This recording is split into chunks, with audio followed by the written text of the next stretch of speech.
আমরা সিনেমার জার্নিটা শুরু করেছিলাম খুবই স্মুথলি এবং আমরা সুন্দর করে সবকিছু গুছিয়ে সিনেমাটা শুরু করছিলাম। ইন দ্য মেন টাইম আপনারা জানেন যে আমাদের সবগুলো সিনেমাই এইবার যে সিনেমাগুলো এসছে রাজনৈতিক একটা খুব খারাপ সময়ের মধ্যে এই শুটগুলো হয়েছে, দেশে হোক দেশের বাইরে হোক। সো ওই এরকম একটা পরিস্থিতিতে আমাদের বেশিরভাগ কাজ ছিল দেশের বাইরে। তো দেশের বাইরে কাজ থাকাতে আমরা পারমিশন পাচ্ছিলাম না, পারমিশনের ডিলে হচ্ছিল, এদিক দিয়ে পার্শ্ববর্তী দেশের সাথে আমাদের একটা সম্পর্কের অবনতি হচ্ছিল। সবকিছু মিলে আমরা আসলে একটা টাইম লাইনের মধ্যে পড়ে যাই যে আমরা এই নির্দিষ্ট সময়ের মধ্যে এই সিনেমাটা আমাদেরকে শেষ করতেই হবে এবং সিনেমাটা আমাদেরকে ঈদে রিলিজ দিতে হবে।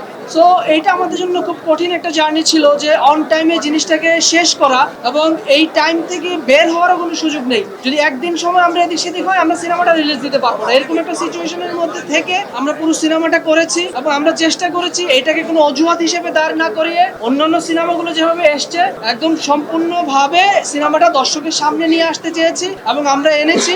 এবং আনার পরবর্তীতে আপনারা জানেন সবাই, এটা আর নতুন করে বলার কিছু নেই, 4-5 দিনের একটা ব্যাড এক্সপিরিয়েন্স আমাদের হয়েছে। এটা বাংলাদেশের সিনেমার জন্য এটা আসলে আমি বলবো যে হেলদি না এই ধরনের এক্সপিরিয়েন্স। সো তারপরেও এটুকু বলবো যে সিনেমাটা যখন হলে আসলো দর্শক ভালোভাবে গ্রহণ করেছে, হল থেকে বের হয়ে দর্শক পজিটিভ রিভিউ দিচ্ছে, ভালো বলছে এবং সেই অনুযায়ী দর্শক এখন প্রিন্সকে গ্রহণ করেছে এবং সারা দেশে এখন প্রিন্স চলছে, দেশের বাইরেও এখন চলে যাবে প্রিন্স।